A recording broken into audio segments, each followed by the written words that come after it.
Hi friends, ನಮಸ್ಕಾರ. ನಾನು ಮೋಹನ್ ಕುಮಾರ್. ನಿಮಗೆಲ್ಲರಿಗೂ ಸ್ಪರ್ಧಾ ಕರ್ನಾಟಕ ಯೂಟ್ಯೂಬ್ ಚಾನಲ್ಗೆ ಪ್ರೀತಿಯ ಸ್ವಾಗತ.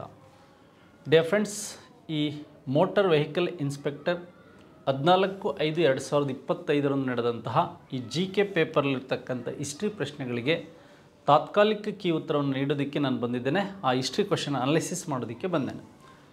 ನೋಡಿ, ವಿಶೇಷವಾಗಿ ಇತಿಹಾಸದ ನಾವೀಗಾಗಲೇ ಸ್ಪರ್ಧಾ ಕರ್ನಾಟಕ ಯೂಟ್ಯೂಬ್ ಚಾನಲಲ್ಲಿ ಹಲವು ವಿಷಯಗಳ ಬಗ್ಗೆ ಮಾತಾಡಿದ್ವಿ. ಅವುಗಳ ಕುರಿತು ಸಹ ಕ್ವಶನ್ ಪೇಪರ್ ಅನಾಲಿಸಿಸ್ ಮಾಡಿದ್ದೇನೆ. ಆ ಪ್ರಶ್ನೆ ಪತ್ರಿಕೆ ಯೂಟ್ಯೂಬ್ಗಳನ್ನು ಅಥವಾ ಸುಮಾರು 130ಕ್ಕೂ ಹೆಚ್ಚು ವಿಡಿಯೋಗಳು ನಮ್ಮ ಸ್ಪರ್ಧಾ ಕರ್ನಾಟಕದಲ್ಲಿ ಬರೀ ಹಿಸ್ಟ್ರಿಗೆ ಸಿಗುತ್ತೆ. ಅವುಗಳನ್ನು ಒಂದು ಸಾರಿ ನೋಡಿದರೆ ಇವೆಲ್ಲ ಪ್ರಶ್ನೆಗಳು ಈಸಿ ಆಗ್ಬೋದು ಅನ್ನೋದು ನನ್ನ ಉದ್ದೇಶ. ನೋಡಿ, ಐಹೊಳೆ ಅಂತಕ್ಕಂಥದ್ದು ಭಾರತೀಯ ದೇಗುಲ ವಾಸ್ತುಶಿಲ್ಪದ ತೊಟ್ಟಿಲು ಎಂದು ಕರೆದವರು ಯಾರು ಅಂತ. ನಿಮಗೆ ಈ ಬಾದಾಮಿ ಇರ್ಬೋದು, ಐಹೊಳೆ ಇರ್ಬೋದು, ಪಟ್ಟದಕಲ್ಲು ಈ ಮೂರು ಸಹ ಈ ಬಾಗಲಕೋಟೆ ಡಿಸ್ಟಿಕಲ್ಲಿ ಬರ್ತದೆ ಅಂತಕ್ಕಂಥದ್ದು ಗೊತ್ತಿರಲಿ.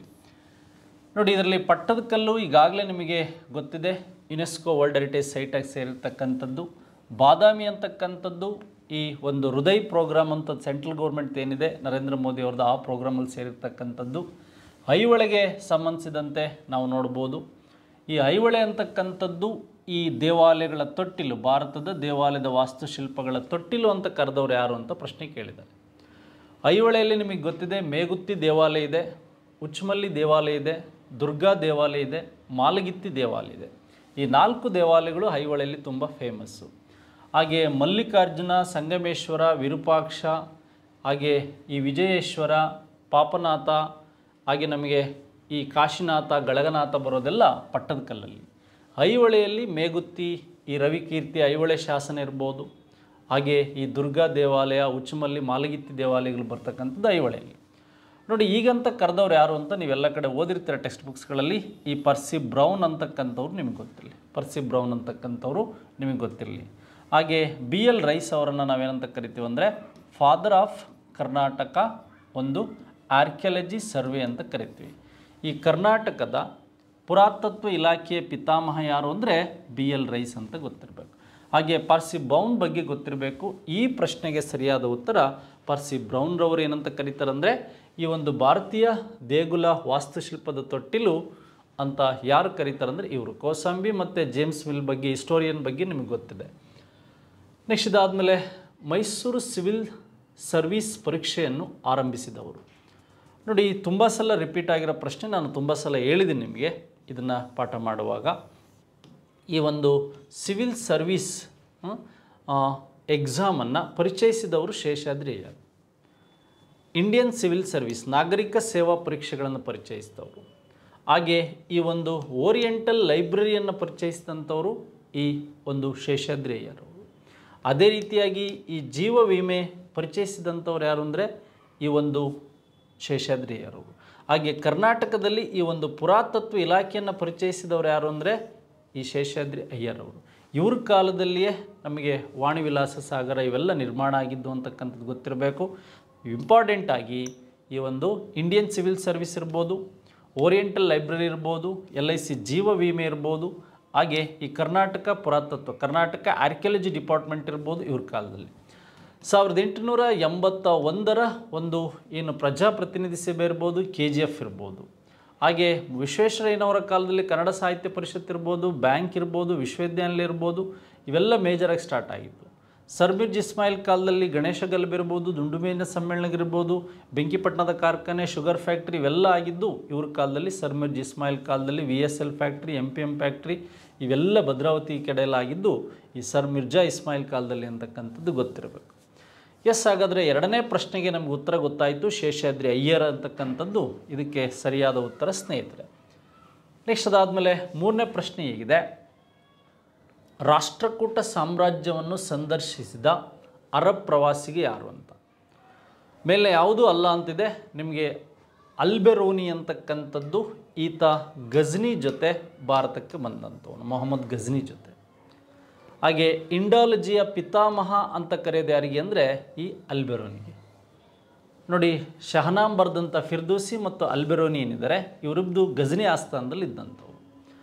ಆದರೆ ರಾಷ್ಟ್ರಕೂಟರ ಅಮೋಘ ವರ್ಷ ನೃಪತುಂಗದಲ್ಲಿದ್ದು ಈ ಪ್ರಪಂಚದ 4 ಸಾಮ್ರಾಜ್ಯಗಳಲ್ಲಿ ರಾಷ್ಟ್ರಕೂಟ ಸಾಮ್ರಾಜ್ಯ ಒಂದು ಅಂತ ಹೇಳಿದವನು ಯಾರು ಅಂದರೆ ಈ ಅರಬ್ನ ಸುಲೈಮಾನ್. ಚೀನಾ ಇರ್ಬೋದು, ಹಾಗೆ ರೋಮ್ ಇರ್ಬೋದು, ಹಾಗೆ ಬಾಗ್ದಾದ್ ಇರ್ಬೋದು. ಈ ಮೂರನ್ನು ಬಿಟ್ಟರೆ ನೆಕ್ಸ್ಟ್ ರಾಷ್ಟ್ರಕೂಟ ಸಾಮ್ರಾಜ್ಯವೇ ಅಷ್ಟು ವಿಶಾಲವಾದ ಸಾಮ್ರಾಜ್ಯ ಅಂತ ಹೇಳಿದವನು ಯಾರು ಅಂದರೆ ಈ ಸುಲೈಮಾನ್ ಅಂತಕ್ಕಂಥದ್ದು ಅವನು ಹೇಳ್ತಾನೆ. ನಿಮಗೆ ಇಬನ್ ಬಟೋಟಾ ಬಗ್ಗೆ ಗೊತ್ತಿದೆ. ಇಬನ್ ಬಟೋಟಾ ಈ ಮೊಹಮ್ಮದ್ ಬಿನ್ ತುಘಲಕ್ಕನ ಟ್ರಾನ್ಸ್ಫರ್ ಆಫ್ ಕ್ಯಾಪಿಟಲ್ ಸಿಟಿ ಬಗ್ಗೆ ಡೆಫಿನೇಷನ್ಸ್ ಕೊಡ್ತಾನೆ. ಹಾಗೆ ಇಬನ್ ಬಟೋಟಾ ಈ ವಿಜಯನಗರದ ಒಂದನೇ ಹರಿಹರನ ಕಾಲದಲ್ಲಿ ಬಂದ ವಿಜಯನಗರಕ್ಕೆ ಭೇಟಿ ನೀಡಿದ ಅಂತ ಹೇಳ್ತಾರೆ. ಹಾಗಾದರೆ ಮೊಹಮ್ಮದ್ ಬಿನ್ ತುಘಲಕ್ ಮತ್ತು ವಿಜಯನಗರಕ್ಕೆ ಭೇಟಿ ನೀಡಿದ ಇಬನ್ ಬಟೋಟಾ ಇವನು ಈ ಮೊರಕ್ಕೋ ದೇಶದವನು ಅಂತ ಗೊತ್ತಿರಬೇಕು. ಎಲ್ಲಿ ಅವನು? ಮೊರಕ್ಕೋ ದೇಶದವನು ಅಂತ ಗೊತ್ತಿರಬೇಕು. ಬಟ್ ಹಾಗಾದರೆ ನೆಕ್ಸ್ಟ್ ಅವ್ರ ಮೇಲೆ ಪ್ರಶ್ನೆಗಳು ಬರುತ್ತೆ, ಕೇಳ್ಬೋದು. ಈಗ 3ನೇ ಪ್ರಶ್ನೆಗೆ ಸರಿಯಾದ ಉತ್ತರ ಗೊತ್ತಾಯಿತು ನಮಗೆ. ಅಲ್ಬೆರೋನಿ, ಸುಲೈಮಾನ್, ಇಬನ್ ಬಟೋಟಾ. ನಾನು ಹೇಳೋದಿಷ್ಟೇ, ನಾವು ಇದುವರೆಗೆ ಬಿಟ್ಟಿರ್ತಕ್ಕಂಥ ಹಿಸ್ಟ್ರಿ ಅನಾಲಿಸಿಸ್ ವೀಡಿಯೋಗಳನ್ನು ಸರಿಯಾಗಿ ನೀವು ನೋಡಿದರೆ ಅವುಗಳಲ್ಲೇ ಆಲ್ಮೋಸ್ಟ್ ಈ ಪ್ರಶ್ನೆಗಳು ರಿಪೀಟ್ ಆಗಿದೆ ಅಂತಕ್ಕಂಥದ್ದು ನಿಮಗೆ ಗೊತ್ತಿರಬೇಕು. ನೆಕ್ಸ್ಟು ಅದಾದಮೇಲೆ ಅರಬ್ ಪ್ರವಾಸಿಗ ಸುಲೈಮಾನ್ ಪ್ರಕಾರ ಜಗತ್ತಿನ 4 ಸಾಮ್ರಾಟರಲ್ಲಿ ರಾಷ್ಟ್ರಕೂಟರ ದೊರೆಯು ಒಬ್ಬನೆಂದು ಪರಿಗಣಿಸಲಾಯಿತು. 3ನೇ ಗೋವಿಂದ ಇರ್ಬೋದು, ಅಮೋಘ ವರ್ಷ ಇರ್ಬೋದು, 3ನೇ ಕೃಷ್ಣ ಇರ್ಬೋದು, ದಂತಿದುರ್ಗ ಇರ್ಬೋದು. ಇವರೆಲ್ಲ ರಾಷ್ಟ್ರಕೂಟರ 1ನೇ ಕೃಷ್ಣ ಕೈಲಾಸನಾಥ ದೇವಾಲಯವನ್ನು ಕಟ್ಟಿದ್ರ ಬಗ್ಗೆ ನಿಮಗೆ ಪ್ರಶ್ನೆಗಳನ್ನು ಕೇಳ್ಬೋದು. ಆದರೆ ಈ ಒಂದು ಶ್ರೀ ವಿಜಯ ಬರೆದಂತಹ ಅಮೋಘ ವರ್ಷ ನೃಪತುಂಗ ಕಾಲದಲ್ಲಿ ನಾವು ಏನು ಪ್ರಶ್ನೆಗಳನ್ನು ಕೇಳ್ಬೋದು ಅಂತ. ಕವಿರಾಜ ಮಾರ್ಗದ ಬಗ್ಗೆ ನಮಗೆ ಹೇಳ್ಬೋದು. ಕವಿರಾಜ ಮಾರ್ಗ ಕನ್ನಡದ ಮೊದಲ ಉಪಲಬ್ಧ ಪದ್ಯಕೃತಿ, ಉಪಲಬ್ಧ ಕೃತಿ, ಮೊದಲ ಒಂದು ಲಾಕ್ಷಣಿಕ ಕೃತಿ ಅಂತ ಕರಿತೀವಿ. ಅದು ಅಮೋಘ ವರ್ಷ ಮತ್ತು ಶ್ರೀ ವಿಜಯನ ಕಾಲದಲ್ಲಿ ಆಗಿದ್ದು ಅಂತ. ಹಾಗಾದರೆ ರಾಷ್ಟ್ರಕೂಟರ ಕಾಲ ಕನ್ನಡ ಸಾಹಿತ್ಯ ಚರಿತ್ರೆಯಲ್ಲಿ ತುಂಬ ಛಾಪನ್ನು ಮೂಡಿಸುತ್ತೆ. ಈ 3ನೇ ಕೃಷ್ಣನ ಆಸ್ಥಾನದಲ್ಲಿದ್ದಂತಹ ಒಬ್ಬ ಕವಿ ಯಾರು ಅಂದರೆ ಪೊನ್ನ ಅಂತ ಗೊತ್ತಿರಬೇಕು. ಫಸ್ಟ್ ಪಂಪ ಬರ್ತಾನೆ, ನಂತರ ಪನ್ನ ಬರ್ತಾನೆ, ನಂತರ ರನ್ನ ಬರ್ತಾನೆ, ಕೊನೆಯದಾಗಿ ಜನ್ನ ಬರ್ತಾನೆ. ಹಾಗೆ ಹೊಯ್ಸಳರ ಕಾಲದಲ್ಲಿ ನೋಡಿ, ಅರಬ್ ಪ್ರವಾಸಿಗ ಸುಲೈಮಾನ್ ಅಂತಕ್ಕಂಥದ್ದು ಗೊತ್ತಾಯಿತು. ಅದು ಯಾರ ಆಸ್ಥಾನದಲ್ಲಿ ಅಂದರೆ ಸ್ನೇಹಿತರೆ ಈ ಅಮೋಘ ವರ್ಷ ನೃಪತುಂಗ ಅಂತಕ್ಕಂಥದ್ದು ಗೊತ್ತಿರಬೇಕು. ಹಾಗೆ 3ನೇ ಗೋವಿಂದ ದಕ್ಷಿಣ ಭಾರತ ಕೀರ್ತಿಯನ್ನು ಉತ್ತರ ಭಾರತಕ್ಕೆ ಕೊಂಡೊಯ್ದಂಥವ್ರು ಯಾರು? ಹಾಗೆ ಧ್ರುವ ಅಂತಕ್ಕಂಥವನು ಧ್ರುವಕ್ಕೆ ನಿರ್ಮಾಣ ಮಾಡಿದ್ದು. 1ನೇ ಕೃಷ್ಣ ಅಂತಕ್ಕಂಥವನು ಎಲ್ಲೋರದಲ್ಲಿ ಕೈಲಾಸನಾಥ ದೇವಾಲಯವನ್ನು ನಿರ್ಮಾಣ ಮಾಡಿದ್ದು ರಾಷ್ಟ್ರಕೂಟರ ಅಚೀವ್ಮೆಂಟ್. ನೋಡಿ, ಕಾಳಿದಾಸನ ಶಾಕುಂತಲವನ್ನು ಭಾಷಾಂತರಿಸಿದ ಕಂಪನಿ ಅಧಿಕಾರಿ ಯಾರು ಅಂತ ನೋಡಿ. 1784ರಲ್ಲಿ ಒಂದು royal Asiatic Society of Bengal ಅಂತ ಕರಿತೀವಿ. ಇದರ ಮುಖ್ಯ ಕೆಲಸ ಅಂದರೆ ಏನು ಅಂದರೆ ಓರಿಯೆಂಟಲಿಸ್ಟ್ಗಳು ಅಂದರೆ ಯಾರಪ್ಪ ಅಂದರೆ ನಮ್ಮ ದೇಶದ ಕಲೆ, ಸಂಸ್ಕೃತಿ, ಸಾಹಿತ್ಯವನ್ನು ಅದನ್ನು ಏನು ಮಾಡ್ತಾರೆ, ತರ್ಜುಮೆ ಮಾಡಿ ಓದಿ ಅದನ್ನು ಭಾಷಾಂತರಿಸ್ತಕ್ಕಂಥ ಕೆಲಸ ಮಾಡಿದಂಥವರನ್ನೇ ಓರಿಯೆಂಟಲಿಸ್ಟ್ ಗ್ರೂಪ್ ಅಂತ ಕರಿತೀವಿ. ಅದೇ ರೀತಿಯಾಗಿ ಸಂಸ್ಕೃತ, ಹಿಂದಿಯನ್ನು ಓದ್ತಿದ್ರು. ಈ ಸಂಸ್ಕೃತವನ್ನು ಓದಿ ಈ ಕಾಳಿದಾಸನ ಅಭಿಜ್ಞಾನ ಶಾಕುಂತಲೆ ಅಂತಕ್ಕಂಥ ನಾಟಕವನ್ನು ಓದಿ ಇದನ್ನು ಟ್ರಾನ್ಸ್ಲೇಷನ್ ಮಾಡಿದ್ದು ಯಾರು ಅಂದರೆ ಈ ಸರ್ ವಿಲಿಯಂ ಜೋನ್ಸ್ ಅಂತ. ಯಾರು? ಸರ್ ವಿಲಿಯಂ ಜೋನ್ಸ್ ಅಂತಕ್ಕಂಥವ್ರು. ಹಾಗೆ ನಮಗೆ ಚಾರ್ಲ್ಸ್ ವಿಲ್ಕಿನ್ಸ್ ಅಂತಕ್ಕಂಥವ್ರು ಏನಿದ್ದಾರೆ, ಈ ಭಗವದ್ಗೀತೆ ಏನಿದೆ, ಈ ಭಗವದ್ಗೀತೆಯನ್ನು ಇಂಗ್ಲೀಷಿಗೆ ಟ್ರಾನ್ಸ್ಲೇಷನ್ ಮಾಡಿದವರು ಯಾರು ಅಂದರೆ ಇವರೇ ಈ ಚಾರ್ಲ್ಸ್ ವಿಲ್ಕಿನ್ಸನ್.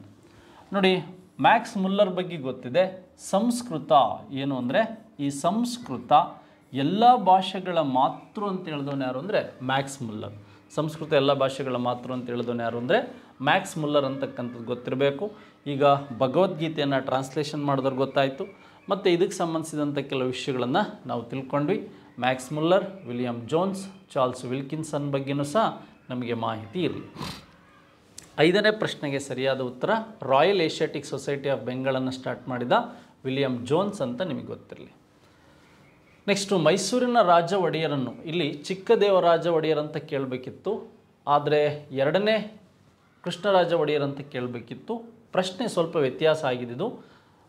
ಈ ನಾಮಕ ಅವಸ್ಥೆಯನ್ನಾಗಿಸಿ ಅವನ ಹಿರಿಮೆಯನ್ನು ತಗ್ಗಿಸಿ ನೈಜ ಅಧಿಕಾರವನ್ನು ಕಸಿದುಕೊಂಡಿದ್ದ ಮೈಸೂರಿನ ರಾಜ್ಯದ ಭ್ರಷ್ಟ ದಳವಾಯಿ ಪ್ರಧಾನಮಂತ್ರಿ ಯಾರು ಅಂತ ನೋಡಿ. ಇಲ್ಲಿ ಇವ್ರ ಹೆಸರಿಗೆ ಸಂಬಂಧಿಸಿದಂತೆ ಚಿಕ್ಕ ಕೃಷ್ಣರಾಜ ಒಡೆಯರ್ ಅಥವಾ 2ನೇ ಕೃಷ್ಣರಾಜ ಒಡೆಯರ್ ಅಂತ ಕೇಳಿದರೆ ನಮಗೆ ಗೊತ್ತಾಗ್ತಾ ಇತ್ತು. ಹೈದರಾಲಿ ಕಾಲದಲ್ಲಿ ನಂಜರಾಜಯ್ಯ ಮತ್ತು ದೇವರಾಜಯ್ಯ ಇದ್ದರು. ಇವರಿಬ್ಬರನ್ನ ಅಧಿಕಾರದಿಂದ ಕೆಳಗಿಳಿಸಿ ಹೈದರಾಲಿ ಅಧಿಕಾರಕ್ಕೆ ಬಂದ. ಅದಕ್ಕಿಂತ ಮುಂಚೆ ಈ ಎರಡನೇ ಕೃಷ್ಣರಾಜ ಒಡೆಯರ್ ಅಂತ ಏನಿದ್ರು, ಈ ಎರಡನೇ ಕೃಷ್ಣರಾಜ ಒಡೆಯರ್ನ ಕಾಲದಲ್ಲಿ ಸರ್ವಾಧಿಕಾರಿಗಳಾದಂಥವರು ನಂಜರಾಜಯ್ಯ ಮತ್ತು ದೇವರಾಜಯ್ಯ. ಬಟ್ ಇಲ್ಲಿ ರಾಜ ಒಡೆಯರ್ 1610 ಅಂದರೆ ರಾಜ ಒಡೆಯರ್, ಚಿಕ್ಕರಾಜ ಒಡೆಯರಿಗೆ ಸಂಬಂಧ ಇಲ್ಲ. 1610 ಅಂದರೆ ರಾಜ ಒಡೆಯರ್ ದಸರಾ ಉತ್ಸವ ಆರಂಭ ಮಾಡಿದ್ದು. ಹಾಗಾಗಿ ಅವರು ಕೀ ಆನ್ಸರ್ ಕ್ವಶನ್ ಪೇಪರ್ ಮಾಡೋರು ಕೊಟ್ಟೆ ನಂಜರಾಜಯ್ಯನ ಕೊಡ್ಬೋದು. ಅಂದರೆ ಇವರು ಎರಡನೇ ಕೃಷ್ಣರಾಜ ಒಡೆಯ ಆದರೆ, ಇಲ್ಲ ಅಂದರೆ ಮೇಲಿನ ಯಾವುದು ಅಲ್ಲ ಅಂತಕ್ಕಂಥದ್ದು ರೈಟ್ ಆನ್ಸರ್. ಮೇಲಿನ ಯಾವುದು ಅಲ್ಲ ಅಂತಕ್ಕಂಥದ್ದು ರೈಟ್ ಆನ್ಸರ್. ಅಥವಾ ಅವರು ಕ್ವಶನರಿ ಮಾಡುವವರ ದೃಷ್ಟಿಯಲ್ಲಿ ಇವರು ಎರಡನೇ ಕೃಷ್ಣರಾಜ ಒಡೆಯರ್ ಅಥವಾ ಚಿಕ್ಕ ಕೃಷ್ಣರಾಜ ಒಡೆಯರ್ ಅಂತ ಏನಾದರೂ ಇದ್ದರೆ ನಂಜರಾಜಯ್ಯ ದೇವರಾಜಯ್ಯ. ರಾಜ ಒಡೆಯರ್ ಕಾಲದಲ್ಲಿ ಇವರು ಇರಲಿಲ್ಲ. ಅಲ್ಲಿ ಯಾರಿದ್ದ ಅಂದರೆ ಕರಿಕಾಳ ಮಲ್ಲ ಅಂತಕ್ಕಂಥವನು ಈ ಒಂದು ದಿವಾನಗಿರಿಗೆ ಸಂಬಂಧಿಸಿದಂತೆ ಇದ್ದ ಅಂತ. ಎಸ್ ನೋಡಿ, 6ನೇ ಪ್ರಶ್ನೆಗೆ ಡಿ ಆಗ್ಬೋದು ಅಥವಾ ಕೀ ಆನ್ಸರ್ ಬರೋವರೆಗೂ ವೆಯ್ಟ್ ಮಾಡೋಣ. ಶಿವಾಜಿಯ ಗುರು ಎಂದು ಕೆಳಗಿನವರಲ್ಲಿ ಯಾರನ್ನು ಪರಿಗಣಿಸಲಾಗಿದೆ? ರಾಮದಾಸರು, ರಾಮಾನುಜರು, ರಾಯದಾಸರು, ಮೇಲಿನ ಯಾವುದೂ ಅಲ್ಲ. ನೋಡಿ, ಶಿವಾಜಿಯ ಆಧ್ಯಾತ್ಮಿಕ ಗುರು ಯಾರು ಅಂದರೆ ರಾಮದಾಸರು. ಆಧ್ಯಾತ್ಮಿಕ ಗುರು ಯಾರು ಅಂದರೆ ರಾಮದಾಸರು. ಶಿವಾಜಿಯ ಪೋಷಕ ಗುರುಗಳು ಯಾರು ಅಂದರೆ ಈ ದಾದಾಜಿ ಕೊಂಡದೇವ ಅಂತ ಗೊತ್ತಿರಬೇಕು. ದಾದಾಜಿ ಕೊಂಡದೇವ ಅಂತಕ್ಕಂಥದ್ದು ಗೊತ್ತಿರಬೇಕು. ಹಾಗೆ ಶಿವಾಜಿಯ ಬಗ್ಗೆ ಕೇಳ್ಬೋದು. ರಾಮಾನುಜರು ಉತ್ತರ ಭಾರತದ ಮೊದಲ ಭಕ್ತಿ ಸುಧಾರಕರು ರಾಮಾನುಜರು ಅಂತ ಗೊತ್ತಿರಬೇಕು. ಇವರು ದೇವರು ಒಬ್ಬನೇ, ಅವನು ಎಲ್ಲರ ತಂದೆ ಅಂತ ಹೇಳಿದವರು ಯಾರು ಅಂದರೆ ರಾಮಾನುಜರು ಅಂತಕ್ಕಂಥದ್ದು ಗೊತ್ತಿರಬೇಕು.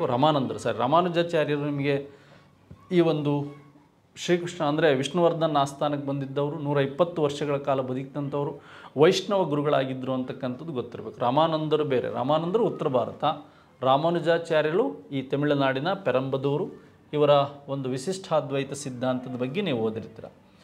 ನೆಕ್ಸ್ಟ್ ಅದಾದಮೇಲೆ ನಾವು ಮುಂದಿನ ಪ್ರಶ್ನೆ ನೋಡೋದಾದರೆ, ಯಾವ ಘಟನೆಯು ತರುವಾಯ ಗಾಂಧೀಜಿ ಅವರು ಅಸಹಕಾರ ಚಳವಳಿಯನ್ನು ತಕ್ಷಣವೇ ನಿಲ್ಲಿಸಿದರು? ಈಗ ನಾನ್ ಕೋಆಪರೇಷನ್ ಮೂಮೆಂಟ್ ಏನಿದೆ, ನಾನ್ ಕೋಆಪರೇಷನ್ ಮೂಮೆಂಟ್ ಆಗಿದ್ದು 1920ರಲ್ಲಿ, ಅಂದರೆ ಒಂದೇ ವರ್ಷದಲ್ಲಿ ಪೂರ್ಣ ಸ್ವರಾಜ್ಯವನ್ನು ಪಡಿತೀವಿ ಅಂತ. ನೋಡಿ, ನಮಗೆ ಕಾಕ್ಕೊರಿ ರೈಲು ದುರಂತ 1925. ಈ ಒಂದು ರಾಮ್ ಪ್ರಸಾದ್ ಏನಿದ್ದಾರೆ, ಈ ರಾಮ್ ಪ್ರಸಾದ್ ಬಿಸ್ಮಿಲ್ಲಾ ಏನಿದ್ದಾರೆ, ಈ ಬಿಸ್ಮಿಲ್ಲಾ ಅವರು ಇದನ್ನು ಮಾಡ್ತಾರೆ. ಚಿತ್ತಗಾಂಗ್ ದಾಳಿಯಾಗಿದ್ದು 1930. ಇದು ಏನು ಅಂದರೆ ಸೂರ್ಯಸೇನ ಒಬ್ಬ ಟೀಚರ್ ಏನು ಮಾಡ್ತಾರೆ.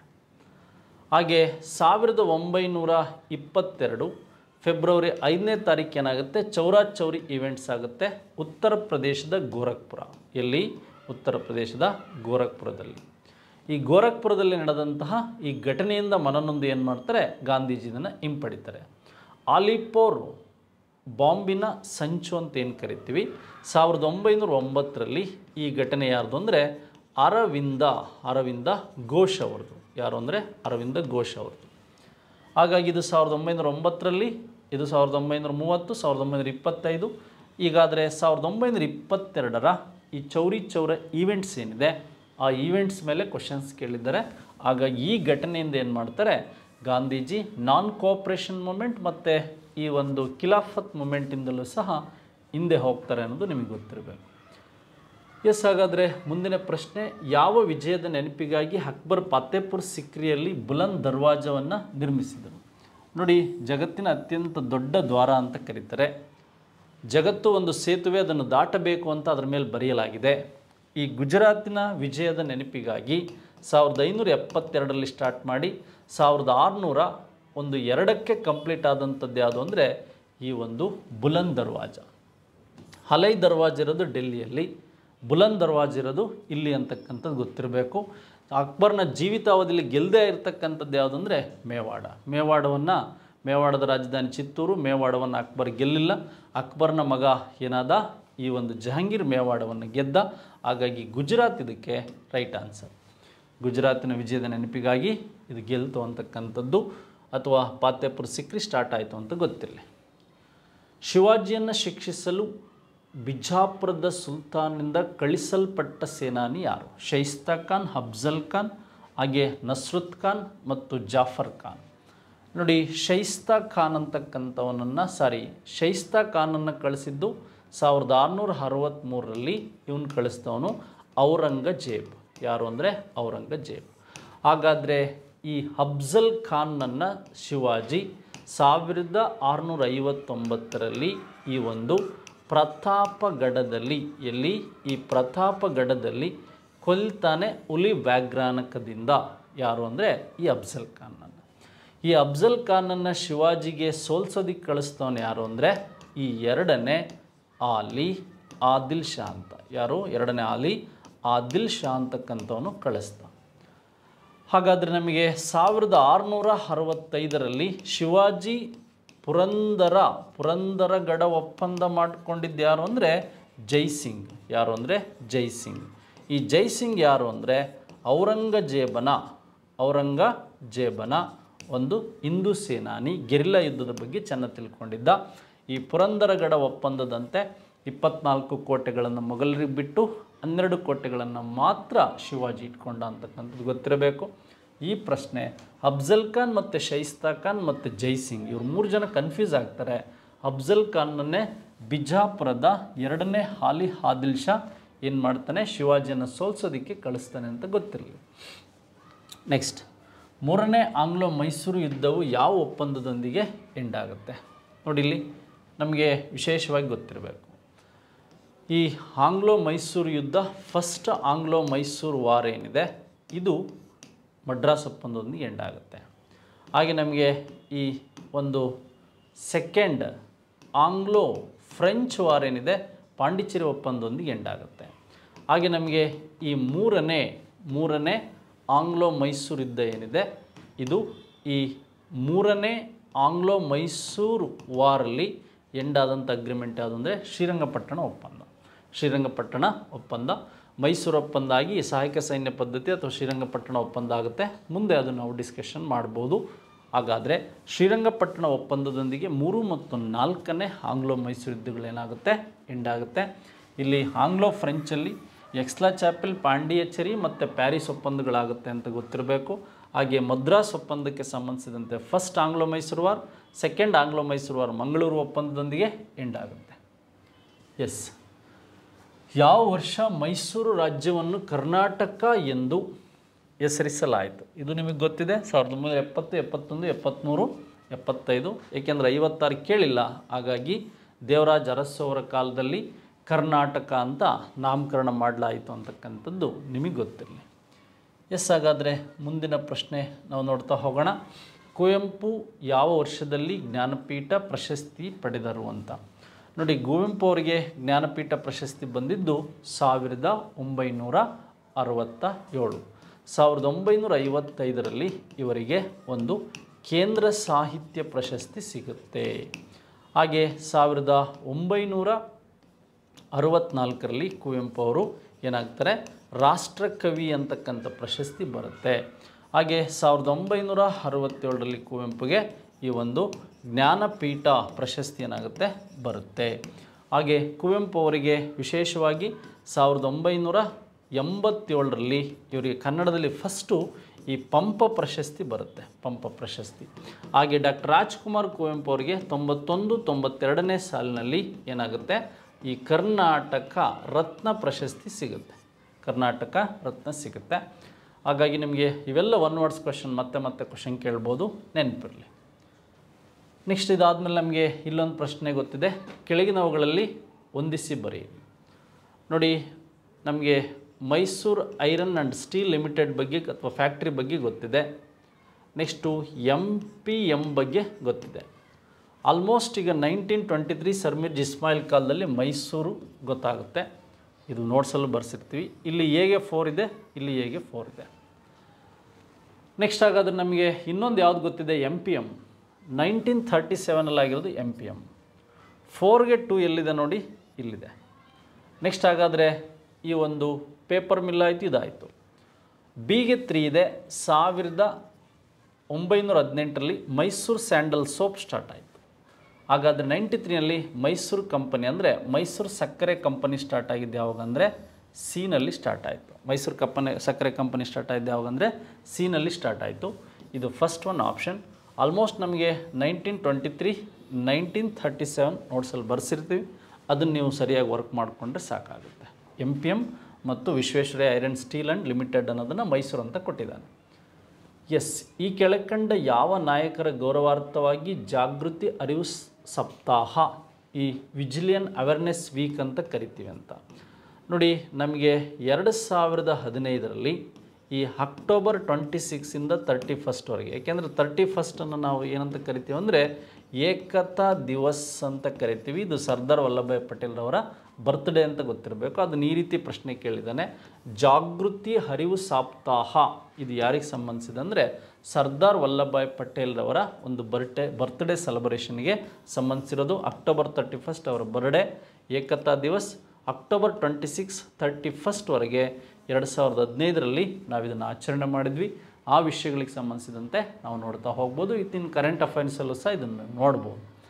ಎಸ್, ಹಾಗಾದರೆ ಇಷ್ಟು 15 ಪ್ರಶ್ನೆಗಳು ನಮಗೆ ಈ ಮೋಟಾರ್ ವೆಹಿಕಲ್ ಇನ್ಸ್ಪೆಕ್ಟ್ರಿಗೆ ಸಂಬಂಧಿಸಿದಂಥ ಪ್ರಶ್ನೆಗಳು ಬಂದಿದೆ.